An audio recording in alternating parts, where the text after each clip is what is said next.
talk a little bit about Lamar Jackson contract extension. There's some thought here, we're talking about Baker Mayfield getting one as well. There's some thought here that the three guys, Allen, Lamar, and Baker, might be kind of waiting. Nobody wants to really be the first because these things usually work where the first guy gets the less than the second guy, less than the third guy. Is there that kind of thinking out in Baltimore with Lamar Jackson as well?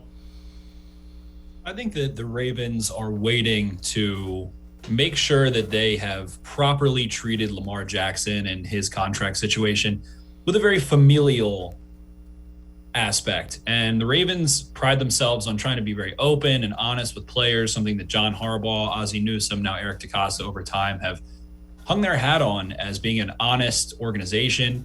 Eric DeCosta went down to Boynton Beach, Florida, where Lamar Jackson is from, and their first talk was just simply about, where are you from? I would like to see your town, your neighborhood, your family, meet everyone. And they want to do it in a family ties sort of way. They've made it completely crystal clear that they have no intention of doing anything other than signing Lamar Jackson. So obviously without him having an agent necessarily and having mentors and advisors, he doesn't have an NFLPA certified, agent or mentor or advisor. So it's a little bit of a different situation, but Lamar Jackson has been on the cutting edge of that. He was the first round pick and the first draft pick to enter the draft without an agent, and has had tons of success branding himself with Oakley, with his own clothing apparel. So he feels very business savvy. He is in a good place, and the Ravens are gonna get it done. They want him. They want to try and set it up in a way that is going to make him very happy, is going to make him feel like they're putting their full faith into him. And in terms of Josh Allen and Baker Mayfield, there is that kind of Mexican standoff at all times where,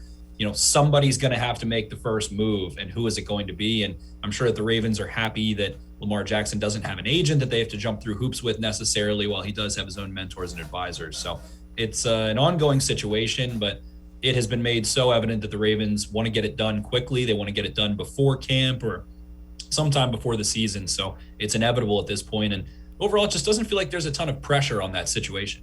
So the next thing, this shocked me, and I'm guessing you're going to say, that there's no chance of that. Bleacher Report came out with 6 players most likely to hold out of training camp, and Lamar Jackson was one of them. I saw that, and I'm like, I haven't heard anything even remotely like that.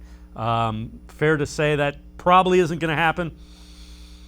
I would say that it's a very, very small possibility, if even possible at all. He's been working out with his receivers, with his teammates. He was present for OTAs. He was present for all of that. He hasn't expressed any inkling of discontent or malcontent. I mean, he's not even into his 5th-year option yet. So it'd be a different story maybe if we're talking about a franchise tag next year. And if hypothetically the situation did reach the point where the Ravens don't get an extension for Lamar Jackson, it reaches next offseason and the talks aren't going well, I would think that might be holdout territory, but I don't find that to be the case. And there's been no signs or any sort of writing on the wall that would indicate Lamar Jackson is unhappy with the Ravens, who have publicly stated how much they want him to be their franchise quarterback for a long time.